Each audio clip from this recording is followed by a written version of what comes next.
Okay, we've worked our way through sediments, layers, interfaces. Now I want to look at features. I mean, features are very neglected, I think, in Australian archaeology. I think basically because we dig such small holes and we very rarely can see a feature fully.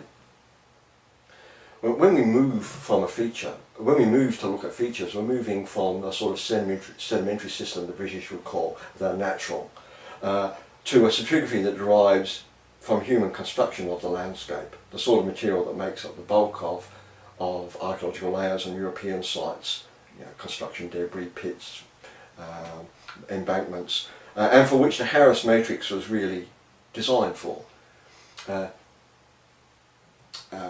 But here we're dealing with we're dealing with subtle features. And by features we're looking at pits, hearths, burrows, post holes, ash lenses. We're looking at footprints, animal trackways and so forth. When you're looking at a feature, it's important to look at features from two perspectives.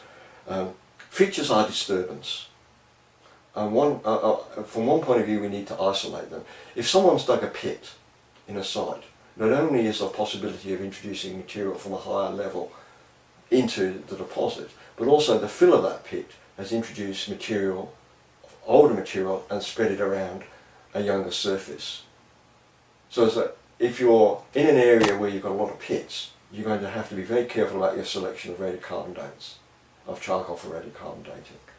But a pit is an opportunity also to look at an actual event, not something that took 1,000 years to form, but an event that might be a moment in time, an hour, a day. And it's worth looking at features in some detail because they may preserve a range of information. A fireplace might have been cleaned out and reused. The charcoal might give you an indication of the sorts of fuel wood that's being used, whether people are using acacias or desert oak or they're using something else. A pit that's been left open on the site might take a little while to fill, and it might accumulate large debris in the same way that secondary disposal areas accumulate. You might find your large lumps of ochre, you might find your big cores because they've gradually been swept into these depressions in the site. So I think if you're lucky enough to find a feature, you need to try and expose it not just vertically, but also get a sense of what it looks like in plan. You really can't tell whether that charcoal smudge is a hearth or fireplace just by looking at it vertically. You actually also need to see it in plan. You need to get a bit of sense of its structure. In some fireplaces with internal differentiation of ash lenses and yellow burnt sediment and stuff like that, are unequivocally fireplaces. But other charcoal smudges might be tree roots, and you need to get a bit of a sense of their structure in order to interpret them. Pits, of course, we need to try and work out what pits have been dug for.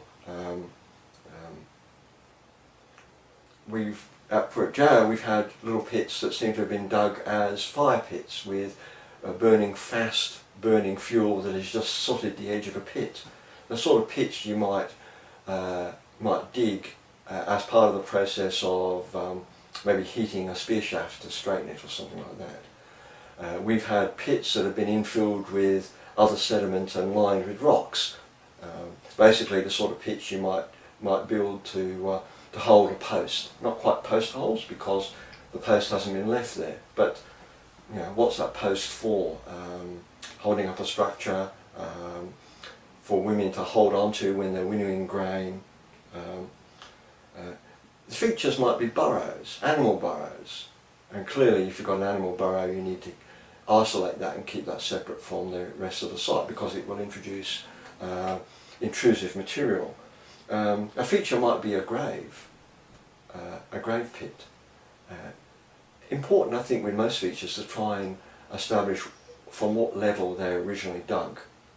You might be able to determine that. In some cases, if they're cross-cut by a disconformity, the feature itself will be truncated and you won't be able to work out from what level it was dug. It will be that bit of the section has been lost. So, features. What sort of internal stratigraphy do they have? Can we see them in plan? What's the surface of origin? What's the overall spatial patterning of features? We might find sleeping fires towards the rear of the site, the cooking fires towards the front of the site. Desert archaeologists have done a pretty good job of planning out features. Dick Gould did a good job of looking at hearths and the spatial distribution of hearths at Puritjarra. I've done something similar at Puritjarra. But generally, we regard features as just disturbance rather than as opportunities. Now, to give you an example of the biography you can get from a feature, at the rear of Puritjarra, there was a little trench dug, and it was dug in such a way that it must have been dug fairly quickly, and the soil was pushed back behind the digger, back into the pit as the trench was dug forward. I say that because as it was open, charcoal fell in and lined the walls of the feature, and then was quickly buried by other sediment. Just giving us a little outline of charcoal on the base of the pit. And then the rest of the pit stayed open for a while and gradually filled in with junk, but debris, which included a tablet of red ochre, which included a bifacial core, which included all sorts of interesting stuff. You know, it was just a depression in the ground that acted as an artefact trap. When we dated the charcoal that formed the rim of the base of the pit, it was exactly the same age as the charcoal from the level at which the pit was dug. So here we have a little pit. We never quite worked out why it was dug, but it was dug quickly, it was partially infilled, it then accumulated other objects. There have been some quite remarkable examples of features found, and I'm thinking at the Runka site on the Lower Murray.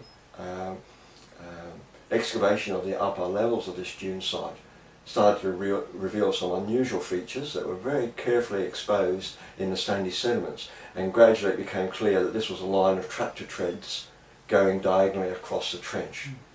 In this case, the local farmer had graded the top of the dune for a loosened paddock and had triggered a whole phase of erosion, and a few years later the South Australian Museum had come along to excavate the site and salvage the burials.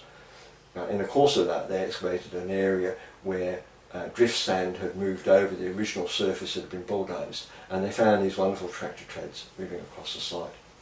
Other examples, of course, include the Willandra Lakes footprints, where footprints have been pressed into soft calcareous earth and then hardened and then buried by dune sand. Certainly in Namibia, in muds and clays, there are quite extensive animal trackways in the Namib desert, where they've got elephants moving across the landscape. And at Lake Frome in at Lake Callabonna in South Australia, there are also diprotodon trackways. And the diprotodon tracks appear as just a depression in section, but in plan, of course, you can see you've got entire footprints. So footprints and spoor are a particular sort of feature to keep an eye out for. So I stress here, features I think are very important. They may give you, if you're looking at post holes, they might give you a guide to whether people were building structures on a site. Features are disturbance, but features are also opportunity to look at an actual event. Okay, this is Danebury, an Iron Age hill fort in Britain, excavated by Barry Cunliffe. It's a really good example of the care and attention given to features and the internal detail of these features and how they've silted up and whether they have secondary features within them. These are storage pits dug within the actual hill fort itself. Okay, we can see a lot of the internal details in these features, the actual ditch, but also the material that's been dug out of the ditch as an embankment, or the other features dug into a feature. No, just taking up the point of excavating features across the site, to expose them across the site, how important that is. At our work that we did recently in Tasmania, the top, I think 20 centimetres of the site had been ploughed, and we were hoping to use OSL dating to work out the age of the site. So we had to work out what had been ploughed and what hadn't, and we were fortunate enough to be able to just move slowly and expose the entire ploughed area, every furrow, just it showed up just so beautifully. But in section it would have been almost useless, because we would have probably gone down another 20 centimetres before realising that we'd gone into those sediments which were undisturbed below, which was of course another 10,000 years. So your point about not just doing things in features in section, I think is highly important. Well, I've got two other examples of features that I think are worth drawing attention to. One is at the basal levels of the Malacananya site, where we had quite a rich horizon of stone artefacts at 50 to 55,000 years. The real questions about whether the artefacts were in situ or could have moved down from higher levels. I don't think they did, but we were lucky enough that this particular trench clipped a small feature, a pit, which had quite an unusual feature. Was obviously dug in the sandy floor of the rock shoulder, and then it's almost as if all the artefacts, all the sharp pieces of stone on the surface of the site had been scooped into the pit.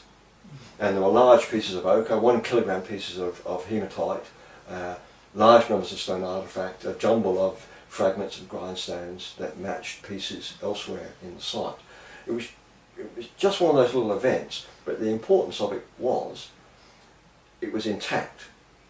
You know, an intact feature isn't something that has been moved down a sequence or disturbed in some way, and it was constructed sometime before 45,000 years.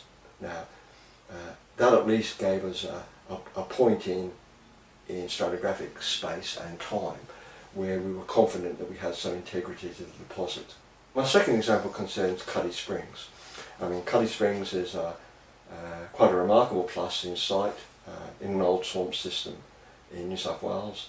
Judy Field dug a very large, it was a very large open area excavation, and in the main plastic occupation unit is very rich in stone artefacts. So we're looking at tens of square metres of exposure, and but there are no features. There are no apparent concentrations of artefacts. There are no hearths. There are no napping areas. I think this is quite informative about the processes that are operated on that site in terms of the movement of material within these sort of fluvial and lacustrine swamp systems. We've had perhaps sufficient vertical movement, maybe not over large distances, but sufficient movement, swelling and cracking of clays to actually destroy whatever features are there. So maybe you even had removal of fine material as well, but basically it looks more like a lag of artefacts.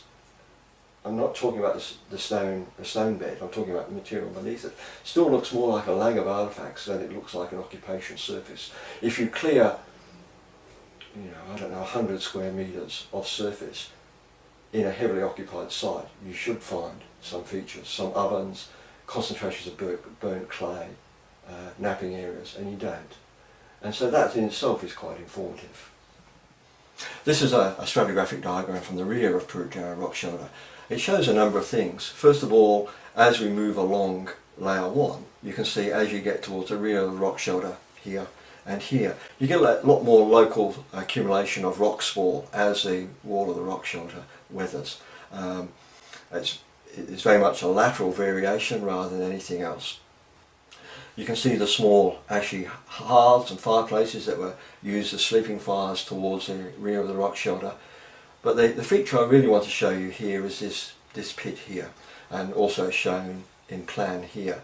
It was a pit that was dug under the rim of a large boulder, ultimately this boulder here, and it was rapidly backfilled as it was dug, and so we have charcoal samples from here and a clod of earth that's fallen in, both of which date to this level up here, the level from which the pit is dug. It obviously stayed open for some time. We have a little fill line here of rocks, and above this accumulated a whole range of artefacts, including a core and a piece of ochre and other artefacts and other big pieces of charcoal.